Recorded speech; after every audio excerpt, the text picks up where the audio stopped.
So thank you everyone for joining us, and to all the colleagues in the Central Valley. We have a nice warm day today. I think it's going to be 105 or so. So take care.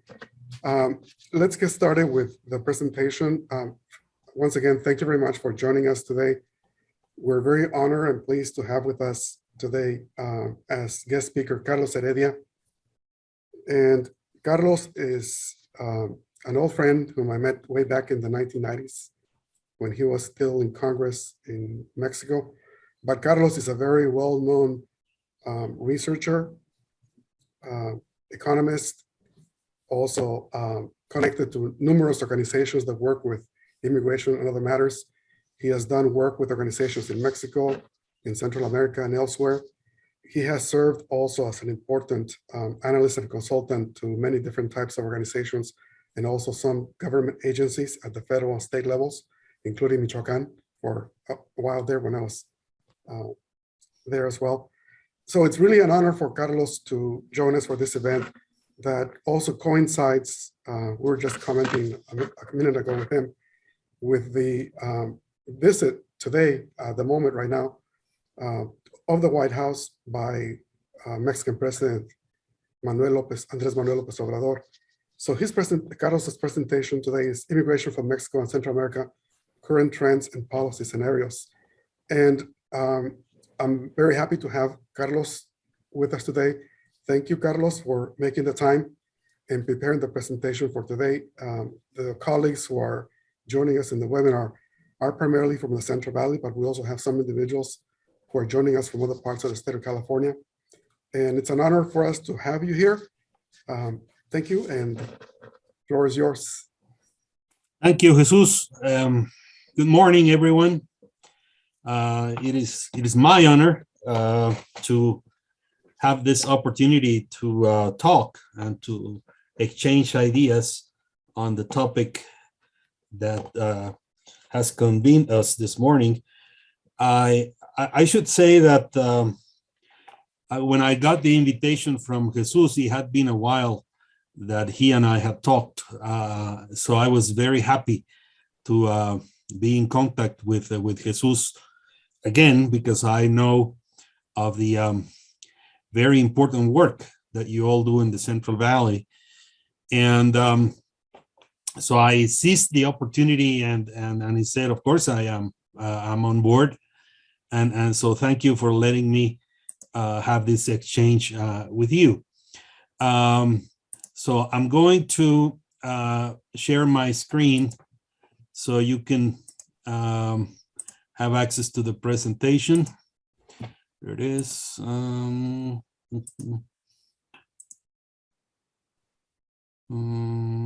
did I do with it?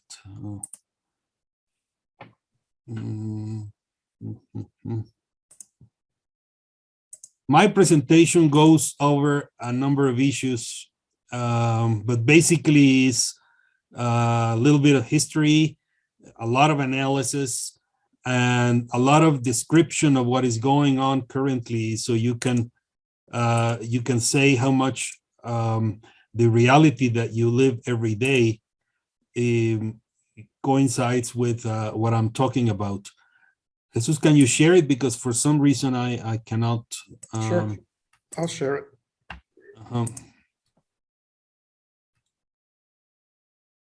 There it goes. Okay. So let's go to slide number 2. These are the topics. I'm not going to go in detail in every single one, but basically what I want to do is an overall description of immigration in the context of geopolitics and regional security. Geopolitics is a word that academics use to explain how power is political and economic power are exerted in a territorial reality. So our territorial reality goes from the Panama Canal to the Arctic Ocean. That's the regional security realm of the United States and Mexico. Then we'll talk about the changing profile of demography, labor, mobility, all referred to migration. Then we'll go to Central America and review what the United States has done in Central America and the extent to which what the United States in Central America does in Central America drives Central Americans to the US. Then we'll narrow down to the bilateral relationship between Mexico and the United States. And finally, we will wrap up with a discussion of whether we have a shared future. We certainly have a shared border, but the question is, do we have a shared future? Are we going to tackle the issue of immigration and even more so labor mobility and integrated economies together? Next, please. A quick history lesson.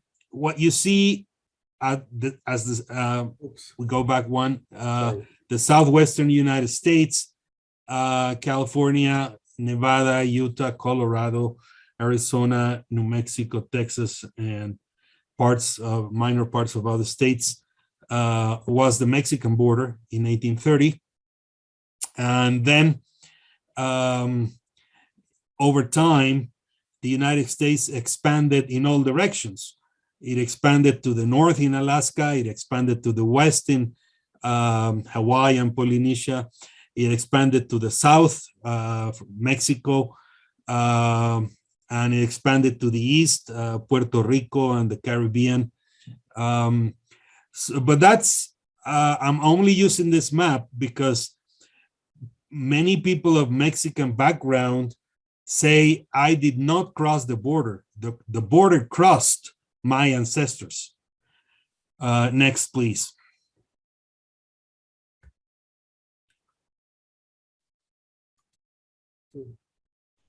Now I'm the one having trouble moving. There we go. Okay, there it is. Now, if we look at migration from the perspective of Amerindians, of the people that were there before the arrival of the Europeans, they are the ones who first noticed migrant caravans arriving in their territory. As this chief says, oh, great, another migrant caravan. So history is somewhat reversed, depending on the perspective that we take at it. Next, please. So there you go. That was the Mexican border in 1835, drawn in red, and it comprises all of the southwestern United States. When you see the points in dark blue, that means that there's the strongest presence of Hispanic population, as it was almost 200 years ago and as it is now. Next, please. And this map is kind of a trick to the eye, because some people do not realize immediately that the 4 states of the southwestern United States belong to Mexico in this image, in this figure. That's, of course, in 2082, supposedly, the 4 states of the Southwest go back to Mexico. In some sense, California and Texas and New Mexico are already majoritarily of Hispanic origin. Arizona, not yet, but it will soon be. But this is just a fantasy that resonates with that talk of an invasion of Mexicans and brown people from Central America and the rest of Latin America to the United States. And of course, they see it the other way around. Next, please.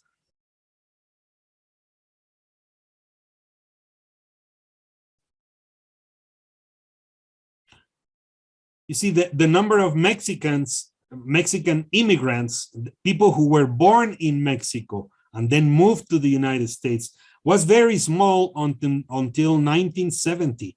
It was only 4% of the population of the United States, of Latinos, not only Mexicans. You see 800,000 people in 1970, and then between 1970 and 2010, it went up to 11.7 million, and it has remained more or less stable in that amount. Next, please. You will see a lot of figures here, but what I want you to focus on is how from 2016 to 2060, the percentage of Hispanic or Latino population in the United States goes from 18% to 28%. So that's a dramatic growth when taken into comparison with the non-Hispanic whites, who in 2016 were 61% of the population, and at some point in the 2040s, they will cease to be the absolute majority. They will continue to be the relative majority, but the minorities combined will make a block of population greater than the non-Hispanic whites towards in 2060. That's quite evident. So non-Hispanic whites go down from 61% to 44%. African Americans stay more or less stable at 14–15%. Asians go up dramatically as well, from 6% to 9%, and then Hispanic or Latinos from 18 to 28%. This is the main series, the main scenario of the U.S. Bureau of the Census, the projections 40 years from now. But if you take a minute to think, the moment when the Latinos or Hispanics were only 4%, it was longer ago. It was over 50 years ago. So this projection explains why there is a lot of concern by people who take race as the main criterion for political organization. And that's why you hear the United States is no longer what it used to be, from a country that was an overwhelming majority of white population to a country that is mixed. Next, please. We continue talking about demography. These are the 9th most populated states in the United States, namely California, Texas, Florida, New York, Pennsylvania, Georgia, Ohio, Michigan, and Illinois. That's half of the population of the United States in just 9 states. And with the next slide, you will understand why I highlighted this. California has the largest Hispanic population, almost 16 million of a total of 40 million inhabitants. That is 40% of the population of California has a Hispanic or Latino background. Texas and California are 40% Hispanic or Latino. Then Florida, with a lot more people from the Caribbean, 26%. These figures are from 2021. New York, 20%, Illinois, Arizona, New Jersey, Colorado, North Carolina, Georgia. This table includes only those states that combine the 2 features that I mentioned here. They have at least 1 million people of Hispanic origin, and their Hispanic population exceeds 10% of their total population. Next, please. These are the Dacas, the Dreamers, the kids that were born outside of the United States and were taken to U.S. territory by their parents as they were babies or they were minors. And now or it's been a decade that they have been asking for naturalization in the United States because they grew up there, they think in English, they dream in English, they count in English, and yet they are not citizens of the United States. You're familiar with their story, and I admire very much the way that the Dreamers, without having citizenship, have fought a very important political fight not only for their rights, but for the rights of all immigrants. Next, please. See, and these are some figures about the Dacas. 1/3 of the Daca recipients are enrolled in high school, 1/5 are enrolled in college, and 1/4 and are struggling with college and working at the same time. Next, please. This, of course, is something that is much talked about, the polarization of the immigration debate. You see the man saying they're illegal aliens. The woman is saying they're undocumented workers, and this is from the Obama years. Obama saying they're future voters. You know better than I to what extent each one of these persons holds some degree of reason, but in any event, it describes in a very apt way the polarization of the immigration debate. This polarization that we believe that only belonged in the United States, to an increasing extent, it also belongs in Mexico, because we find that in Mexico, people kind of adopt and adapt this debate. And when we talk about Central Americans, we pretty much use the same categories that you see here. And that's why I told Jesus it is important that we are talking about immigration on the very day that President López Obrador is going to ask President Biden to give more visas, H-2 visas, H-2A for agricultural workers, H-2B for non-agricultural workers. But the big question is, and we'll address it towards the end of the presentation, to what extent is Mexico willing to do as much for Central American workers? Next, please. And you see, this is the mixed message that the United States sends south. President Biden sent Vice President Kamala Harris to Central America to say, do not come, the border is closed. But the message that is received down south is this mixed message. On the one hand, help wanted, and on the other hand, stop illegal immigration. If somebody here's wondering, is he schizophrenic? Uncle Sam standing at the borderline, sending both messages at the same time. Next, please. So long as migration continues to be addressed from a national security of the United States point of view, we will witness what experts call, yes, Ana Manuel, the slides will be available. They will stay with Jesus.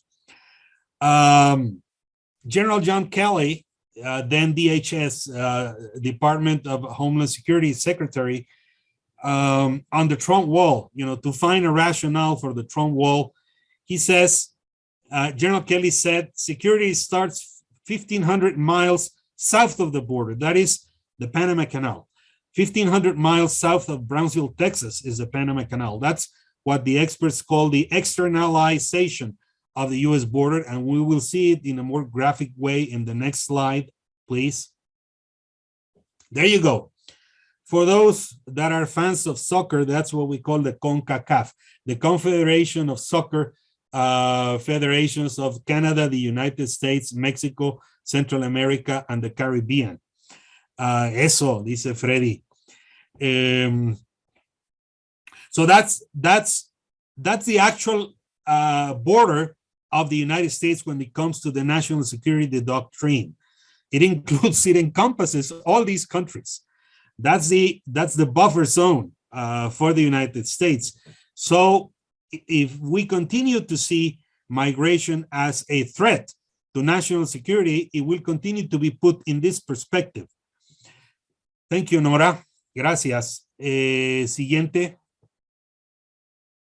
So that's why, the distribution of the military and naval bases of the United States, this is only for the Caribbean, but you see how the troops, the airplanes, the ships, the submarines are present all surrounding the Gulf of Mexico, Florida, and this national security area of the United States. Next. This is a very important slide because it depicts the way that the Trump administration saw Mexico and Central America. Basically, Trump considered any brown person south of the United States as Mexican. He could not really tell which country was which. And Fox News followed suit, saying that Trump cut aid to 3 Mexican countries. So Fox News and Donald Trump did not do their geography at school because they believed that Guatemala, El Salvador, and Honduras were Mexican countries. And of course, when he maligned Mexicans, saying that we are criminals, rapists, drug traffickers, that definition extended through Latin America because he believed that they were all Mexican countries. But I also included it because at this point in time, the discourse that stated that Mexico, the irregular migration from Mexico was close to zero, was disseminated very widely. So people said, no. Illegal immigration is only coming from Central America now. Mexicans are no longer coming. And we will see towards the end that that is no longer the case, and that the Mexican flow has again researched to become the most numerous, the most important in terms of numbers. Again, next, please. This is a correlation between the most violent cities in Central America, in Guatemala, El Salvador, and Honduras, and the number of border patrol apprehensions of people that left those most dangerous points. So you see the big blue circles are the cities and villages in Honduras, San Pedro Sula, El Progreso, Tela, Lloro, and in El Salvador, San Miguel, Usulután, San Salvador. In Guatemala, the capital, Huehuetenango, San Marcos.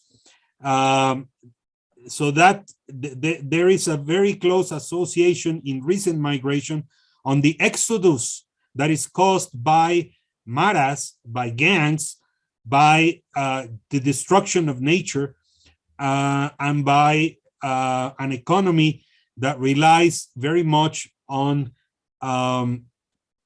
being predators of the natural resources or the goods of nature.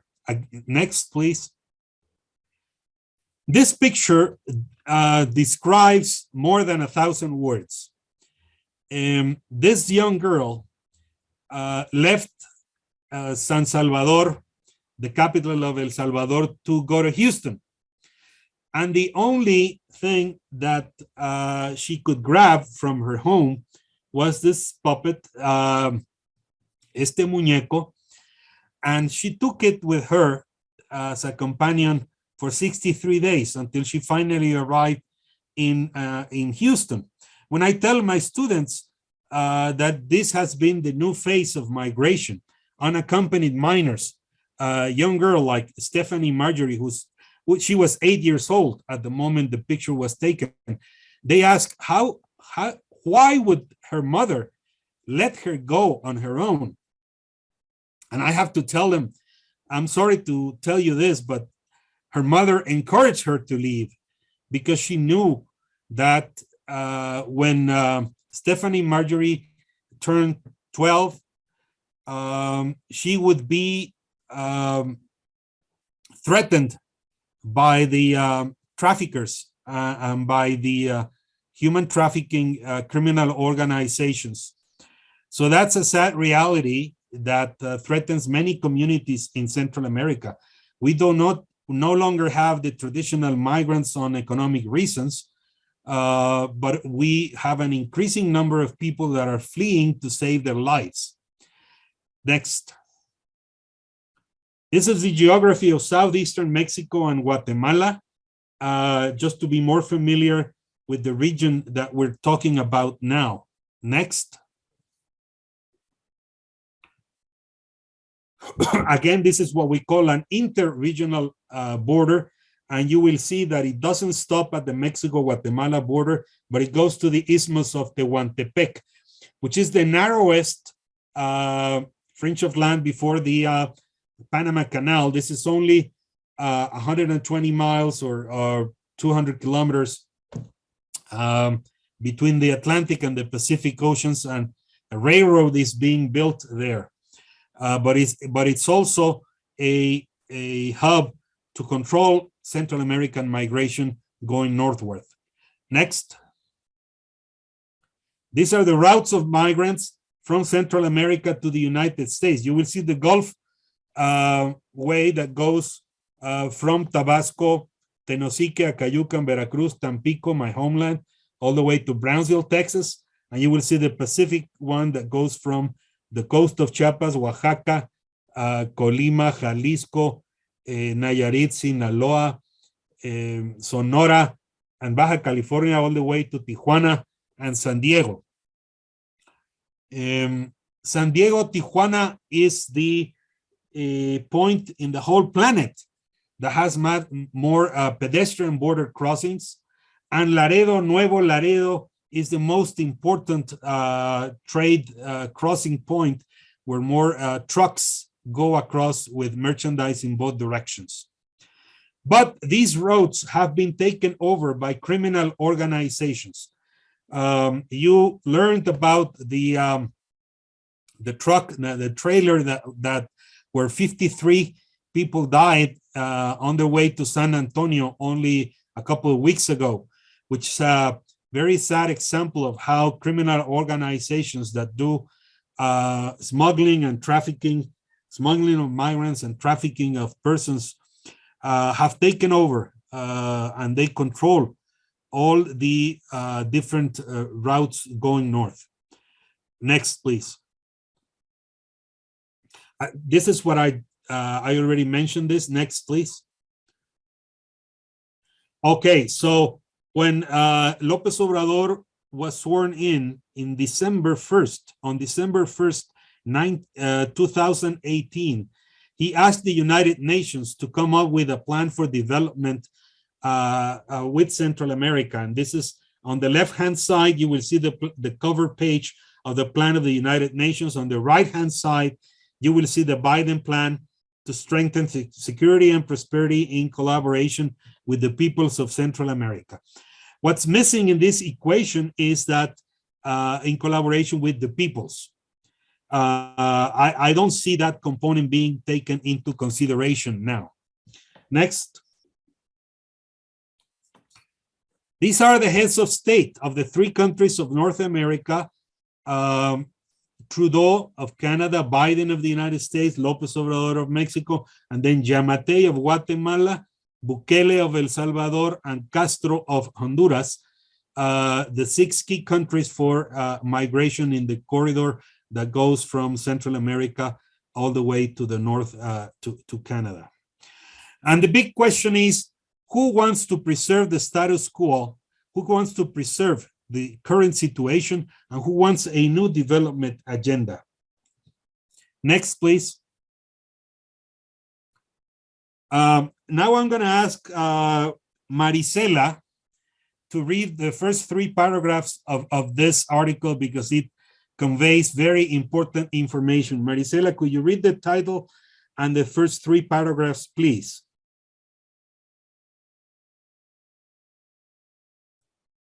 We have to allow her to unmute. Okay.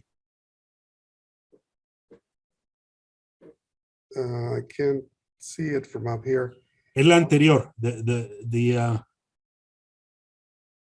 we have to go back 1 slide. Sorry.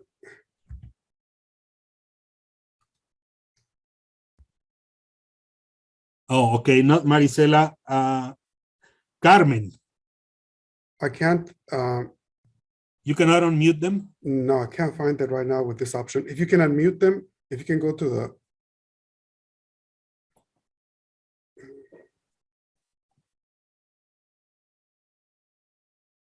No, when I'm sharing, I can't see the option to unmute. Oh, okay. So I'll let it be.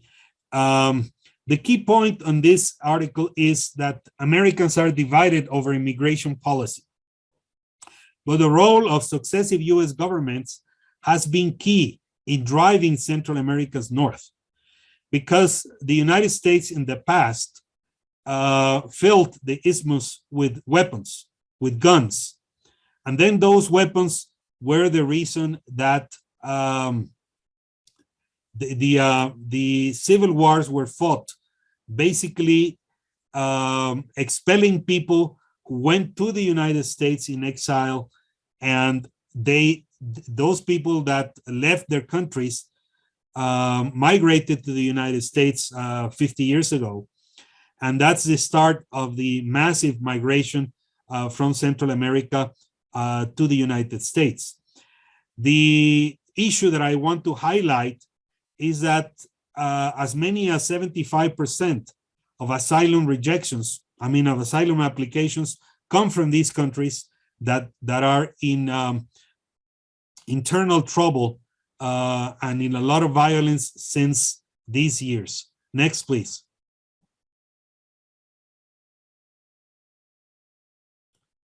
That's pretty much the same message. Next. Next. Next. Next.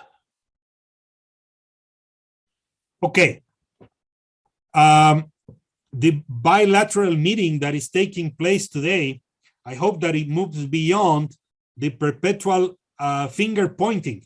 You know, the United States, says Mexico sends illegal migrants and drugs northward, and Mexico says the United States sends guns and drug money south. Again, Uncle Sam saying, poor old Mexico, they'll never end all the violence until they shut off the flow of drugs. And who's going to shut off the flow of guns and hot money? Next. These are the cover pages of several reports of organizations of migrants and who work with migrants and on human rights and social justice. Invisible Migrants, Tangible Violence, 2014. Next. This one highlights the role of women in migration. From evidence to action, this is from the United Nations Women Program, tackling gender-based violence against migrant women and girls. Next. Children on the Run, again, the United Nations High Commissioner on Refugees. Next. Migrations in Mexico, Borders, Omissions, and Transgression, 2019. Next. And this is the militarization of migration policy in Mexico. Back in 2019, when Trump threatened to impose tariffs on Mexican exports, President López Obrador, some say was forced, others say agreed to send the military to both borders, to our border with Guatemala and with the United States. And ever since, migration enforcement has been under the command of the military. Next. These are the backpacks left in the desert by migrants. It's a collection of this anthropologist from the University of Michigan, Jason De Leon. I'll leave the presentation with you so you can check it out. Next. Next. This is very recent from the New York Times 2 weeks ago. You know, the shift, the ending a decade-long decline, more Mexicans are migrating to the United States. The death of the 53 migrants in the truck in Texas, more than half of whom were from Mexico, is testing U.S. efforts to enlist Mexico in deterring migration. So this shift is the subject and the object of the conversation at the White House as we speak. Next. Next. Next. Next. I'm going to try to wrap up. Next. Next. Next. Okay, so this is from several years ago. As you can see, López Obrador does not have as much gray hair as he has today, and Biden looks a bit younger. But in any event, they are the actors of this exchange today. I am not very optimistic, basically because for the reasons that I will explain in the final slides. Next. Next. Next. See, this is one the challenges that both presidents face. And I include the role of the Catholic Church, because in the latest developments, especially on the trailer in San Antonio, the Catholic Church in Mexico was very vocal, and even the Vatican was very vocal in saying, we have to find a way to protect the lives and the dignity of migrant workers. Now, President Biden is a very devout Catholic, and Pope Francis has been a defender, a very staunch defender of the dignity of migrants. And yet, toward the midterm elections, President Biden does not want to be seen as weak if he does not tighten enforcement. At the same time, President López Obrador has put aside claims from justice for migrants and victims, and he continues to deliver on immigration containment using the Army, the National Guard, to do that. The question is, can he do it when the flows are once again majoritarily Mexican? Big question. Next. A common friend of Jesus and mine, Jorge Duran, puts it in few words. Our case is immigration policies in the Central America, North America corridor must be based and must be accountable on democratic norms and institutions. Next. Can you unmute somebody, Jesus?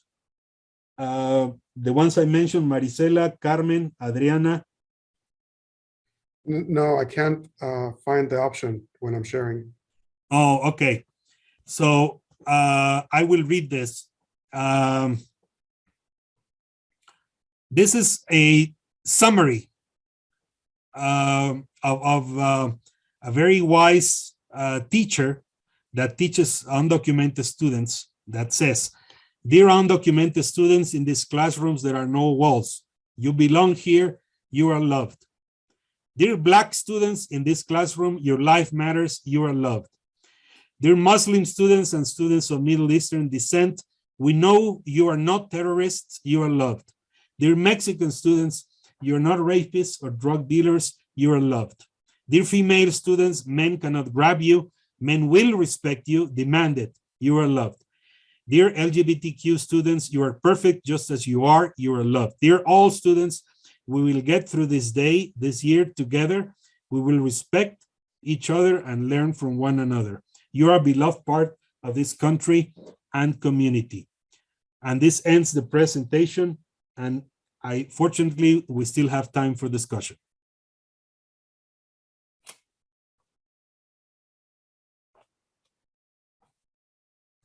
Thank you, Carlos. We'll open up for the presentation Q&A portion. So what I can do, if you like to have a question, would you please raise your hand and we'll allow you to unmute yourself.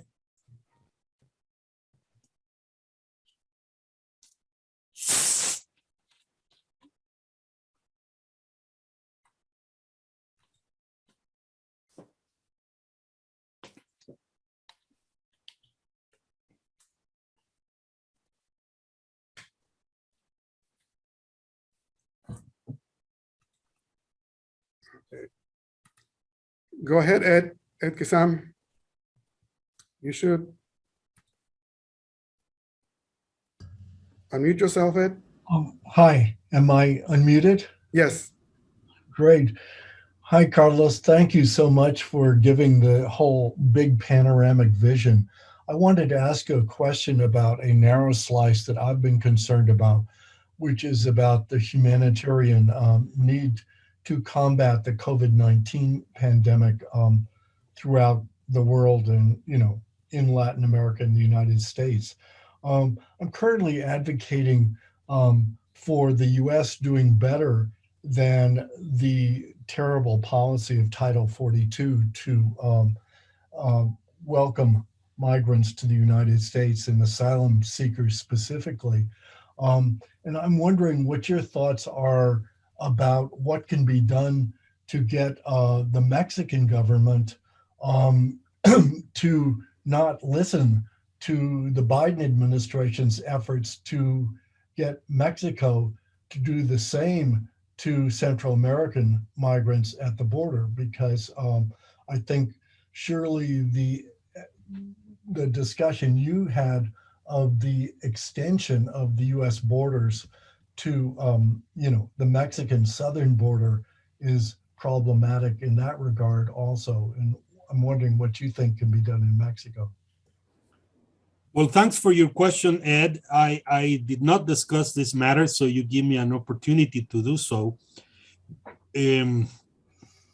Basically, what I would say is that the COVID-19 has been a very serious hit to most Mexican families and even most Mexican companies. We did not have, opposite to what happened under the Biden, even the Trump administration and the Biden administration, you had programs for rescuing companies, and you had programs for the relief of families. We didn't do. We only had 2% of gross domestic product allocated to that, while the United States had about 25% of GDP. And many Mexican families have benefited from that because of remittances that were sent by Mexican workers. Now, as far as healthcare goes,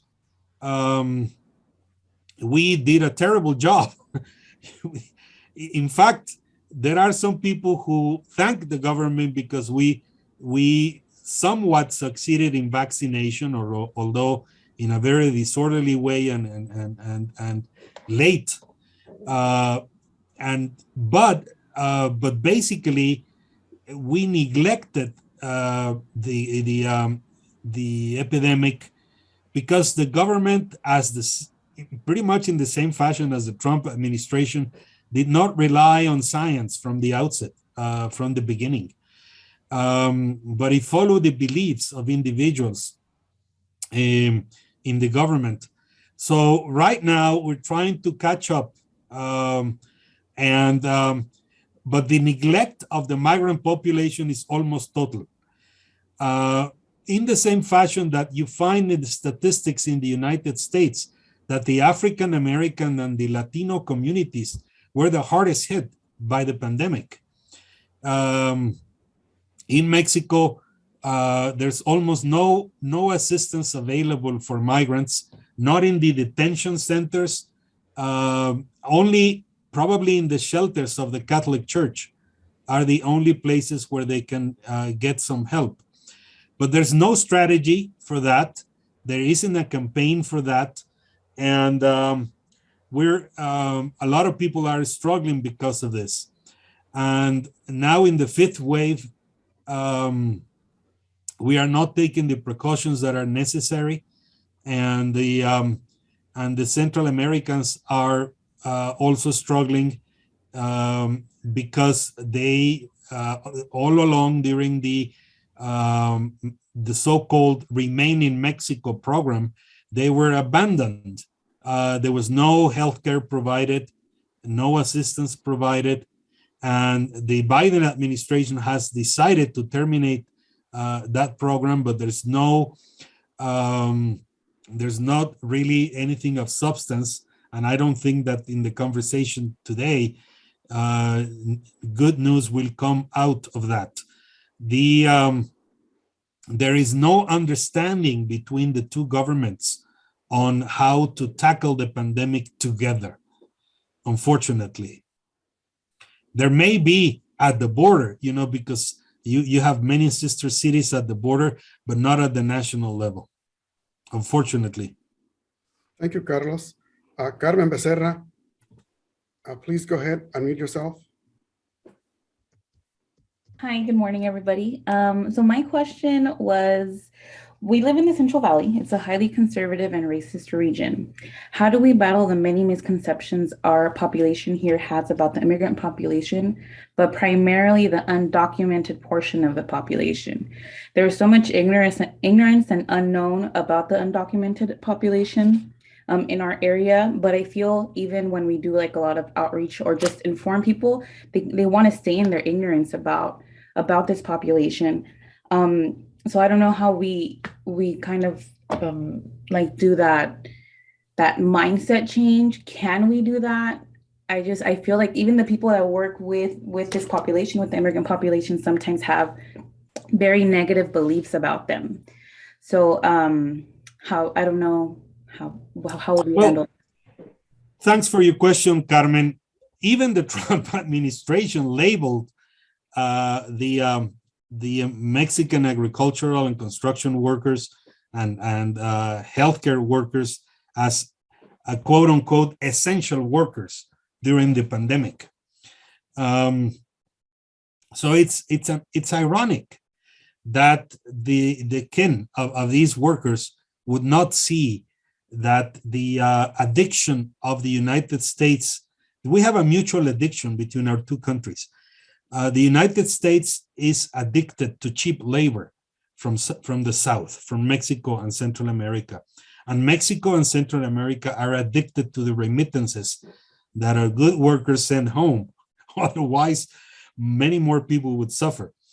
But it has to do with a lot to do with believing in ourselves, with organizing ourselves, with increasing our ability and our strength to negotiate on the basis of our own organization. I see the ignorance that you mentioned is very widespread. Every time I talk on the media, I get a lot of rebuttals that say, why should we help Central Americans? Let them on their own. The money should be spent on Mexicans, not on Central Americans. They don't belong here. They should go home, and so on and so forth.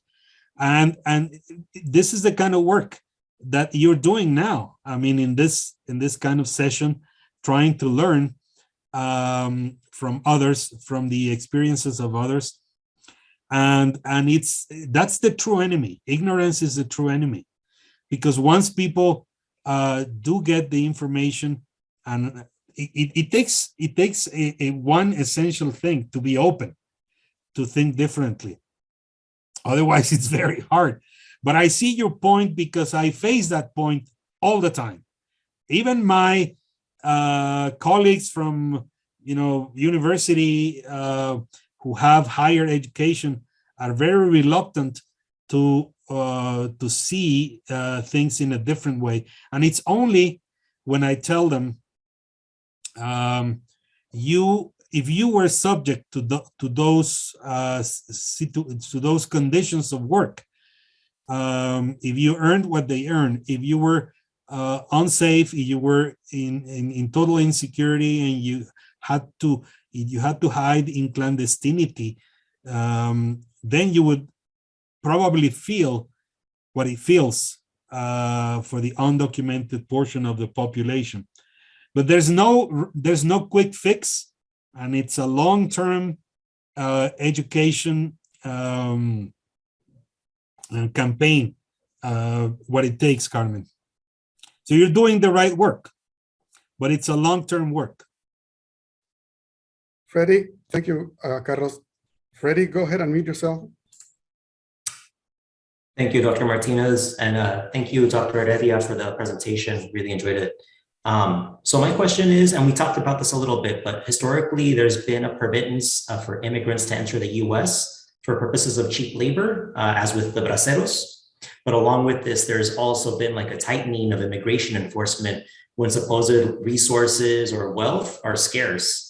So because of our current situation in the US with a lack of stable, like blue collar workforce, do you believe the US will once again allow immigration to flow upward as a way to mitigate this? And I'm wondering why or why not? Well, there was a slide that I skipped. I went through it and I did not elaborate. That it was called Shared Border, Shared Future, And it is a study that was conducted by the Secretary of Commerce of Bush 43, Carlos Gutierrez, Cuban background, Secretary of Commerce, and by former Mexican President Ernesto Zedillo. And they work on a blueprint for labor mobility between Mexico and the United States. What you say, Freddie. They do not include Central America in that study, but basically what they demonstrate, what they show, it's that it is a win-win situation. And that's why I showed the slide of Uncle Sam, deploying both the help wanted and stop illegals.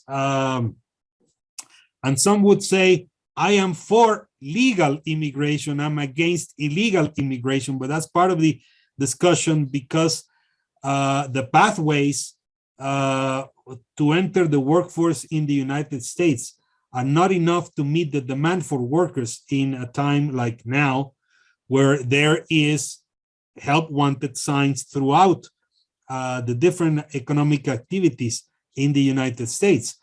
So I'm not going to say, Freddie, that there will be a one-size-fits-all solution, because there's a very strong opposition whenever an election is coming. But I think that we will have to end up working out a way to meet, to make supply and demand meet somewhere in a regulated way. And the ideal situation that will help a lot would be to bring back circularity. Circularity means that workers do not go to the United States on a permanent basis, but basically go back and forth according to the job market with oversight from both governments as to their rights. And so we begin to talk more about mobility than about emigration. Emigration is permanent. Mobility is for a determined period of time. So that's what I would have to say, Freddie. Okay, Osvaldo, my question is aimed at the difficult situation that Ukraine against Russia still faces, and in addition to COVID, which has impacted product shortages, price increases, and low labor. Consider that in this scenario, the debate can be open to urgent law, immigration, and amnesty. This is Osvaldo Paoletti. I'm afraid not, Osvaldo. What we have seen is that the Ukrainian refugees have been entering the United States in a much easier way because of the geopolitical priority that the West, the United States, and Europe have given to this war. And some say it's also because of ethnic and racial factors that the Ukrainians are white. I'm not going to discuss that. I'm just going to say that Ukrainian immigrants are going through Tijuana to enter the United States in a fast track way that is totally different with the Central American workers. So I don't think that this particular case will be generalized to bring changes in legislation that are more conductive to opening up opportunities for more H-2 visas. And H-2 visas have also been criticized from the perspective of workers' rights, but I'm at least including in the picture opportunities to come to go to the United States with a permit, without permission. López Obrador brought with him the demand for 300,000 H-2 visas. I don't think that on the eve of the elections, there will be a positive answer to that. But then again, it's all subject to negotiations. And I think the ones that are better positioned to exert some pressure are the employers themselves in the United States. But you will know more than I about that.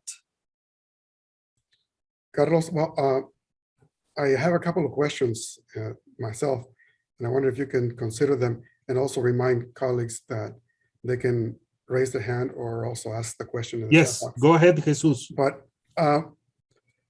years ago, decades ago, analysts used to say that Mexico did not have a migration policy per se, that Mexico preferred to adopt a laissez-faire attitude and not express support or opposition to migration policies in the US. That has changed a little bit over time, depending on who's in the presidency and who controls the federal government. But one of the changes that took place during that time was, over the years, has been the creation of infrastructure at the state and even at some local levels to deal with immigration. So a lot of state governments in Mexico created migration affairs offices as a way of dealing with migration and developing local level policies to assist and work with immigrant communities. But do you consider that in Central America, the current governments or the recent governments have also adopted a policy of laissez-faire towards migration and to just let the migrants leave on their own? Have they also adopted any type of policy to develop internal infrastructure to assist and work with immigrants, given the fact that the migration from Central America has also increased over years? It has increased recently, but I'm not very familiar with how much of an infrastructure to do with immigration the central governments have established over the years, and what the current Central American governments are doing with respect to migration policy. Well, thank you for your question, Jesus. It gives me the opportunity to elaborate on some issues of how Central American societies are organized economically and politically. In fact, I would go as far as telling you the economic and political elites in Central America are the ones that want most people to leave. In fact, they have engaged in the best business that there is, that one can engage in when you're in Central America, which is to export people, to export arms, to export workers, and have them sent back remittances to the communities back home. They don't want to interrupt that. In fact, the military, economic, and political elites would be fine if the status quo continues, if the current situation continues, because they are the ones who recycle the remittances in their financial institutions, in their shopping malls. So they want the status quo to continue. What has changed in the case of Mexico is that, yes, there are many statewide and nationwide offices that changed the policy of the non-policy. Mexico for decades had that, a non-policy, because many Mexican politicians and officials believed that migration was a problem for the United States to solve, that it was not our problem, because they only saw one direction. It was the northward direction. Now we have Mexico as a recipient country of those from Central America and Cuba, Haiti, Venezuela, and extracontinental migration from the Indian subcontinent, from Africa, who stay in Mexico maybe as a second best option because they could not make it across the border to the United States, or who see Mexico as a destination. So that has changed, and a second thing that has changed is that it's an irony that in a progressive government, migrant workers continue to be seen as a bargaining chip. So you may say that the president was forced to do that, but basically what happened in 2019, when Mexico said, we will accept remain in Mexico, we'll accept for the United States to send back the asylum seekers that have presented their case in a US court and wait in Mexico for some solution or some response to their individual case. Mexico accepted 75,000 asylum seekers who were sent back to Mexico to wait it out.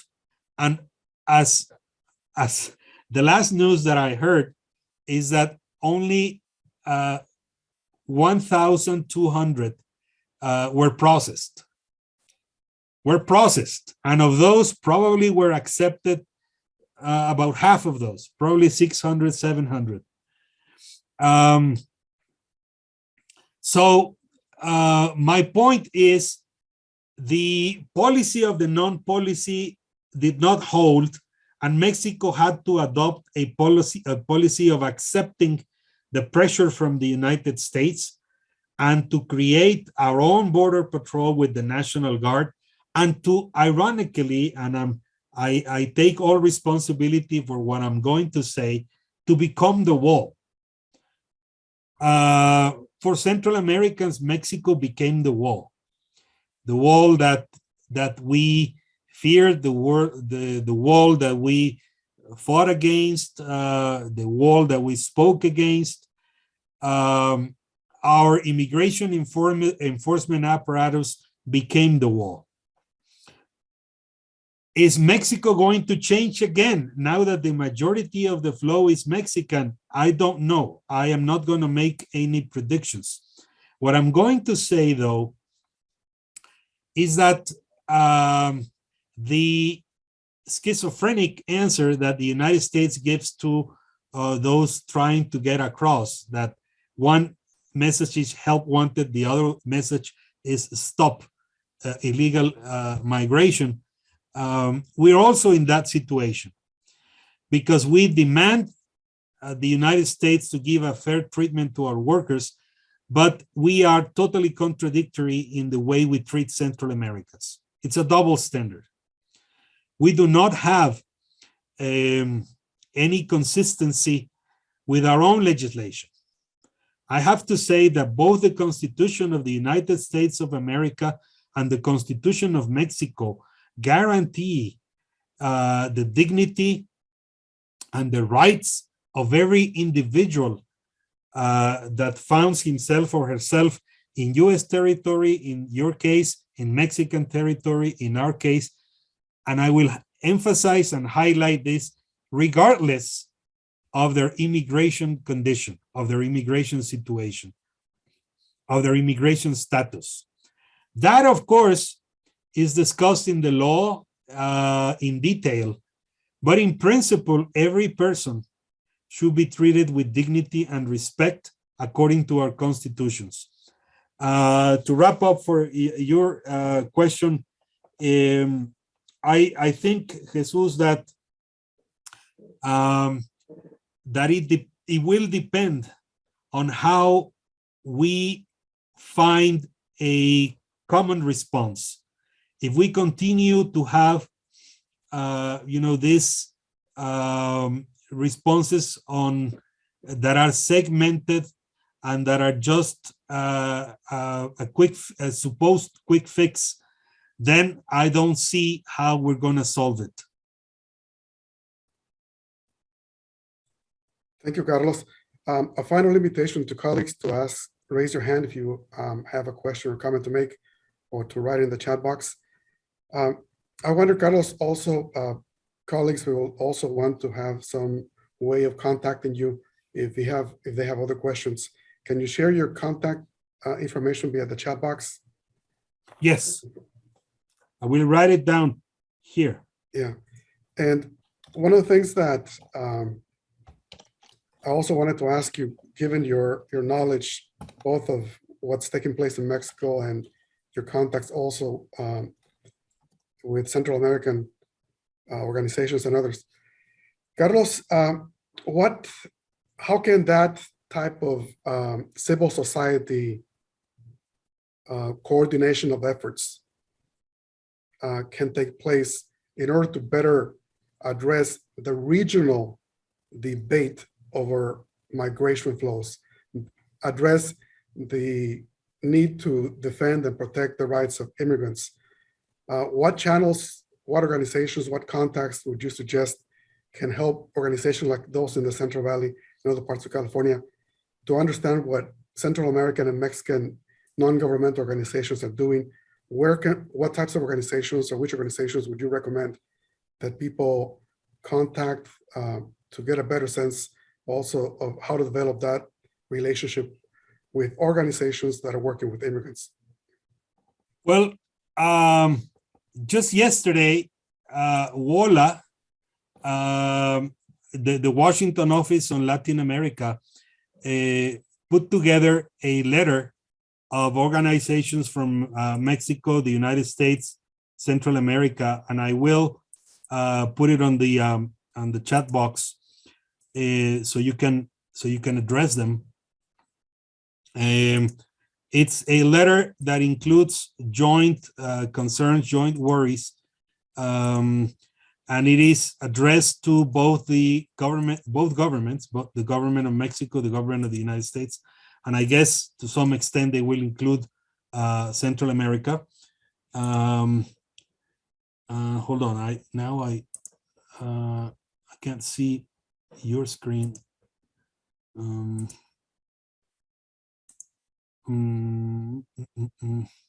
But in the link that I will provide, okay, there it is. In the Q&A, I included it in the Q&A. There's a link in the Q&A where I provided, where you can read the letter that was written by, it's a joint letter by organizations from both countries and from Central America.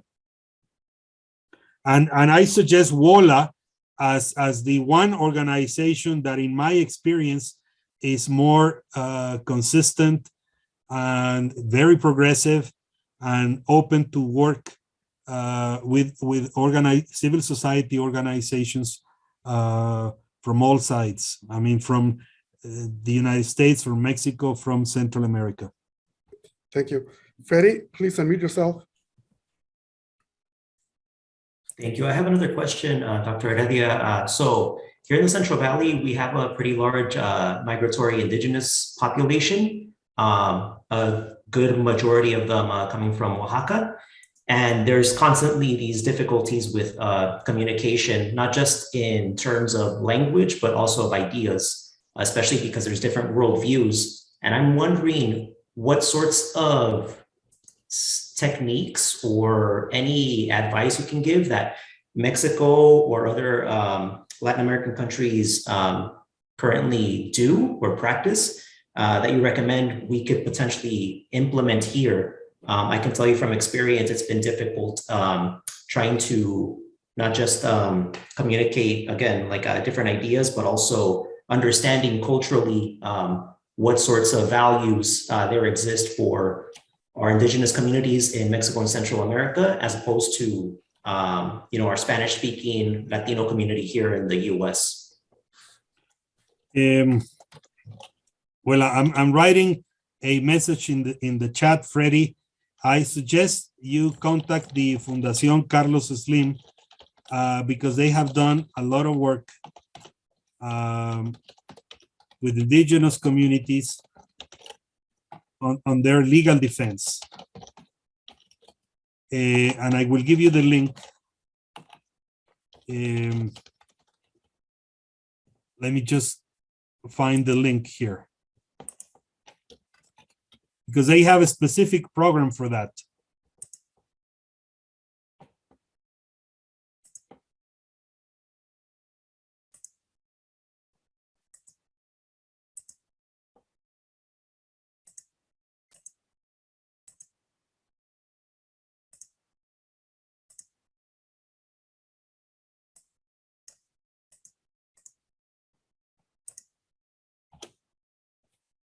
Okay, it's there. It's in the chat.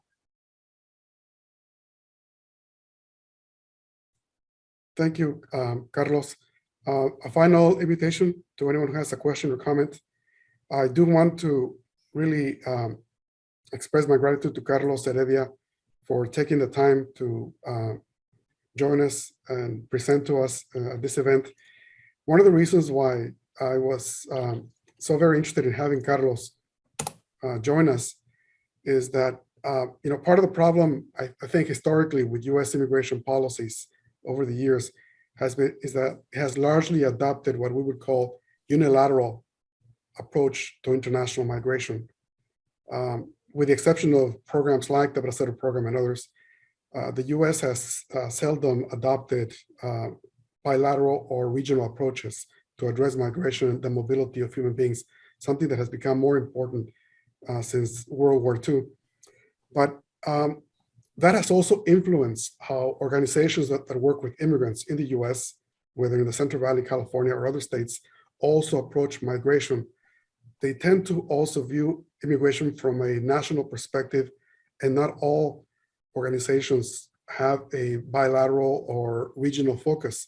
I think a very important takeaway from that I have from this presentation is that you have invited us to consider not only developing a regional perspective on migration, but to also connect the migration flows that we're seeing right now to the broader policy issues, including geopolitics. A geopolitical approach to migration should also be included as part of our approach to understand migration flows and the policies that are being adopted.